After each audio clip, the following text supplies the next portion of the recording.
Hey everybody from Windy Acre Bees out in Western Massachusetts. We're getting here close to December. We're at the end of November, and it's a warmer day. I don't prefer to do this on a 50-degree day. It decided to rain today, and the temperature climbed up to about 50 degrees. So I'm in my shed here, and I'm using a couple things to make some candy boards. I use this burner here with a propane tank because it just does it a little faster than your stove. And using a little bit of a higher pot, almost like kind of like a small spaghetti or stew pot. And it's one of the ones that's supposedly non-stick, but it's, after a while the non-stick goes away. But what we're doing here is we're boiling up some water. I'm actually going to knock this down a little bit here, but I'm going to give you some ingredients to make a really fantastic candy board here, and I'll go over these boards here in a little bit. There's a cookie sheet there, and so I go down to grab a couple of these old cookie pans. They look just like that. They're really cheap. They're probably like $2 a piece, and this one's an older one. I went up and picked the second one up. So if you don't have candy boards, you can use these cookie sheets instead. So let's get on with it here a little bit. Candy boards. It's a mixture of sugar and water, and then a couple other ingredients that I put in. And those ingredients that I put in come from David Burns from Long Lane Honeybee Farms in Illinois. He's an EAS certified beekeeper. If you guys have been doing beekeeping, long enough, you have heard of him. He's a great instructor, but he came up with this concoction a couple years ago for his bees, and he's passed it on to people like myself. And I'm passing it on to you, and it works fantastic. My bees, I don't know, I probably had about a 25 to 30% increase in bees coming out of winter this past year than I did in previous years. And that was a fantastic thing, and I attribute it to these candy boards. So let's move on with this. So the ingredients, you would think you would be using like a 2-to-1 or 3-to-1 mixture of sugar and water, but you don't. Believe it or not, 12 ounces of water, which I'm going to fill up here for my next. This is for demonstration purposes only, but I'm going to use that for my next mix. And again, I like to do this when it's like 40 degrees outside so that I can get this stuff cooled in a hurry. But hey, it is what it is today. So boiling some water, you can see it's just starting, this water is just starting to bubble here. That's the 12 ounces of water. So we're going to bump up the heat here just a little bit more. And what I do is with the sugar, I pour in about a third of my 4 pounds. So 4 pounds of sugar, as you can see here. And I want you guys to do this exactly 4 pounds, exactly 12 ounces of water. And I will pour about a third of that sugar in here. I don't pour it all at once because it makes it hard to stir. You can use a whisk. Just keep in mind that this is going to be a little bit warm here afterwards. It is not too bad now. But you want to dissolve that sugar into that boiling water. Now, when this water is boiling 212, 215 degrees, it will dissolve that sugar quick.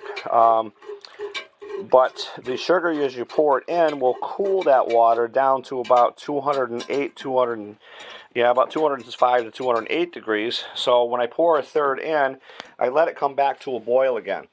And that's way I can make sure that that sugar is getting dissolved really, really well.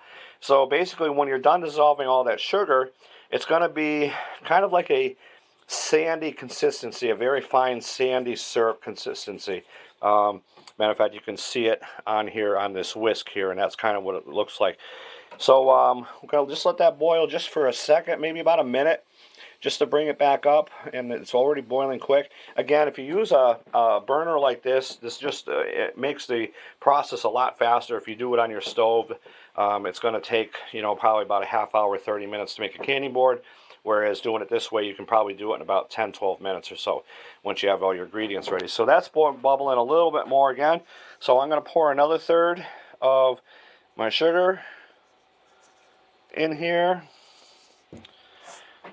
and mix it again. Now, I am doing this with a whisk.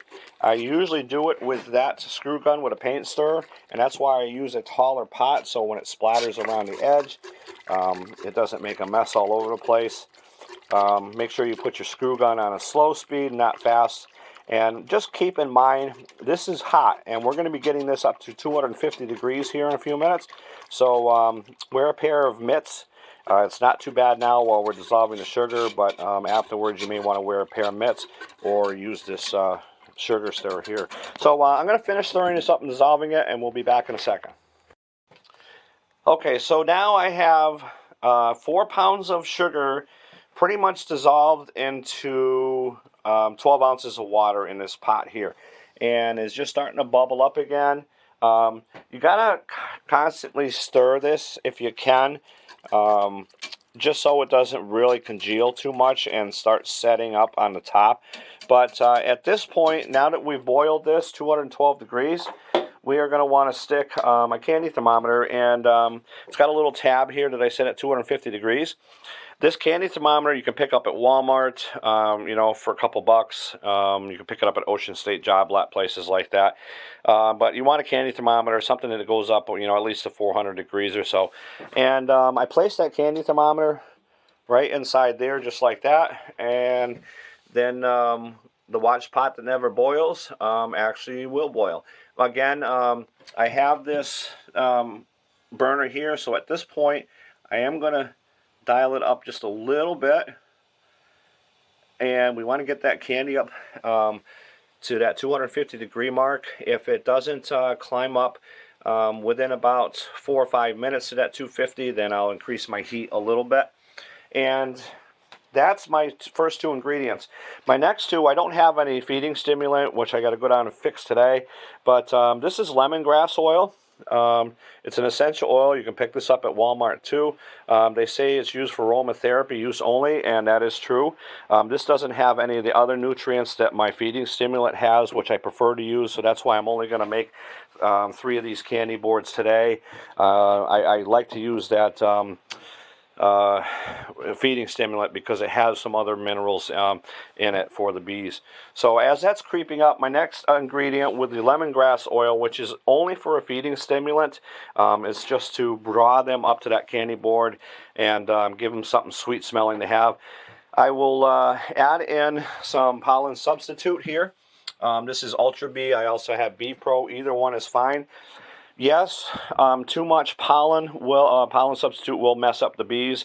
They won't be able to take cleansing flights, and a lot of them could perish during the wintertime. So we only use a teaspoon of that lemongrass oil, and just under a teaspoon, just very short, shy, under a teaspoon of pollen substitute. And it's not enough to really, it's not enough to mess the bees up like a pollen patty will, and that's why we don't use pollen patties during the wintertime. But similar to your excuse me, your winter patties, this is just taking the place of a winter patty. Excuse me. So just barely a teaspoon of pollen substitute and a teaspoon of lemongrass. So we're going to check on this water here, and we'll be back.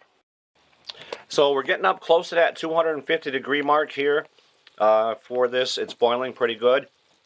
One thing I want to tell you right now, do not add that pollen substitute into this mixture until you've reached that 250 degree mark, and just before you're going to pour it into a candy board or a cookie sheet. And the reason is it'll cause that sugar water to congeal in that pot really fast, and it'll be hard to pour it out and get it out of there. So we're almost up that 250 mark. We're just going to bump up our heat a little bit more and get it up there as quick as we can. Once you have meet that 250 mark, I just basically real quick, I will dump in my feeding stimulant or my lemongrass oil, and then I will add that pollen substitute in there very fast. Give it a very quick stir with a whisk. Again, wear a mitt, because now as you have this mixing in here, there is a lot of heat coming off of that pot. So it does get warm in there. So wear an oven mitt if you can. When you're going to pour it into a cookie sheet or a feeder board, make sure that is placed on a level surface, because otherwise the water will end up going this way or front or back, and you'll have, it'll be up to the very top here, and you won't have anything down here. So make sure that that board is as level as possible, and we're almost there. So we're just getting to that 250 mark right now.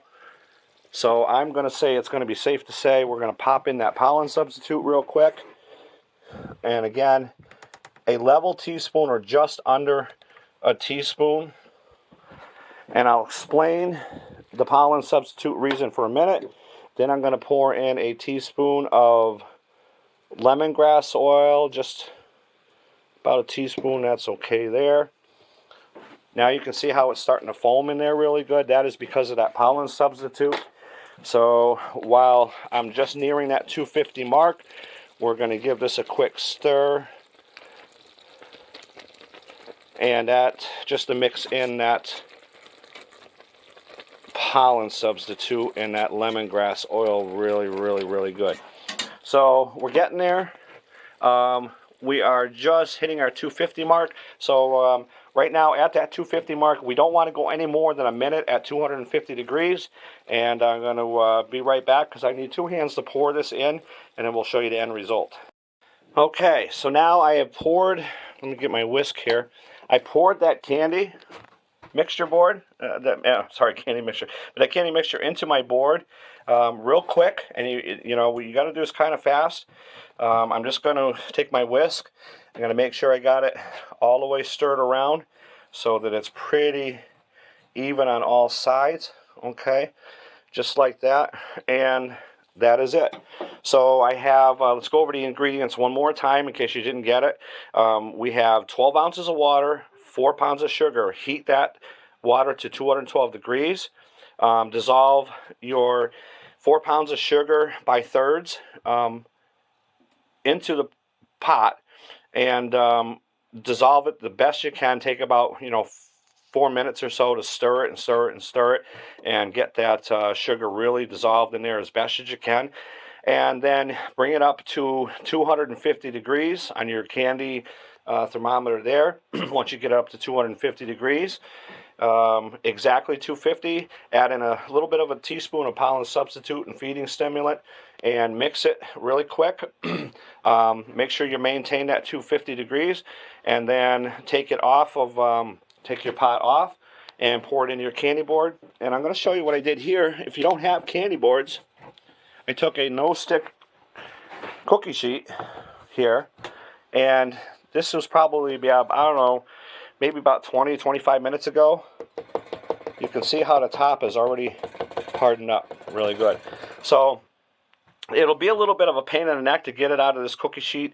Sometimes you might be able to flip it over and give it a good smack after it's cooled for a few hours, and that whole cookie sheet will actually dump this out in one nice block. But if you have to, just take a knife and just pry the edges here, and just pry off chunks of it, and then place those chunks of that sugar, just like you would sugar blocks, just right on top of your colonies and underneath your top cover.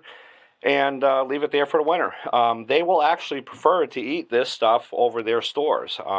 They'll chew away at it. They will eat their stores too. But it's an insurance policy for the wintertime.